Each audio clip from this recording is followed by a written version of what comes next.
12 jurors found you guilty. 12 people who sat there for weeks listening to every piece of evidence, heard all the arguments, both sides presented, and they deliberated in private about what they heard before coming back with a unanimous verdict. Guilty. I was so sure that I would get a hung jury because this whole case was circumstantial. There were no witnesses and none of the physical evidence could be tied back to me conclusively. I thought that much would at least raise reasonable doubt in some of their minds, but I was wrong. All 12 jurors unanimously agreed that I was guilty beyond a reasonable doubt. Before they read the verdict, the judge asked me if I had anything to say. I thought about how smug and self-righteous I sounded when I told the jury in my closing statement that I didn't have to prove a negative. It was up to them to prove my guilt. So now it was my turn to sit there and listen while they read out each count, how I was guilty beyond a reasonable doubt. I knew that when they said those words,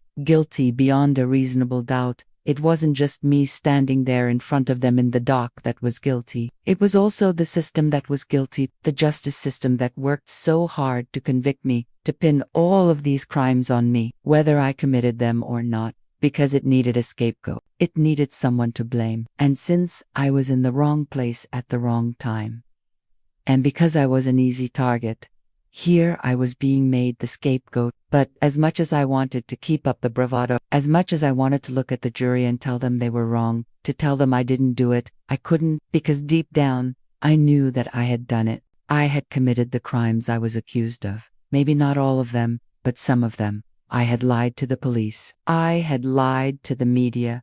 I had lied to everyone, including myself. My whole story was a lie. I was guilty of lying about everything. The only thing I was innocent of was taking his money. I didn't take any money from him. I was innocent of that. But I lied about everything else. About the drugs, about the theft, about framing Ryan, about threatening Ryan's family.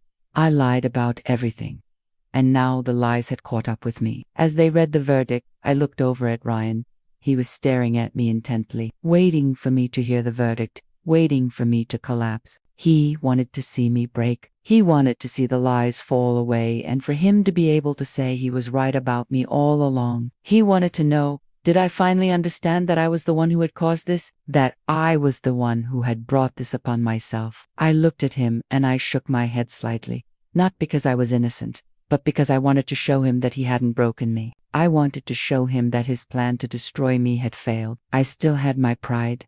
I still had my dignity. I still had myself. But as soon as they left, as soon as the courtroom emptied out, and I was led away by 2 burly guards through the throng of reporters and cameras, as soon as I got back into the holding cell, the bravado fell away and my ego completely collapsed. I slumped onto the bench, defeated. I was numb. I was sent back to my cell, but I didn't care. I didn't want to go back to my cell.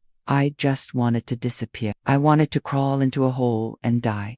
I wanted to be anywhere but here. The next day, I was transferred to a different prison. They didn't want me in the same prison as Ryan anymore. He was their star witness. I was a liability. I was dangerous. When I arrived at the new prison, I was put into solitary confinement, which was actually a relief because no one could get to me there. No one could hurt me there. I spent 23 hours a day locked in a tiny concrete box with a steel bunk bed, a steel desk, a steel chair, and a steel toilet. I was allowed out for 1 hour a day exercise in a small caged area. That was it. I was cut off from everyone. No more cigarettes, no more drugs, no more alcohol. I was cold turkey. As the days went by, I lost weight, a lot of weight. I became gaunt. My skin was gray and drawn.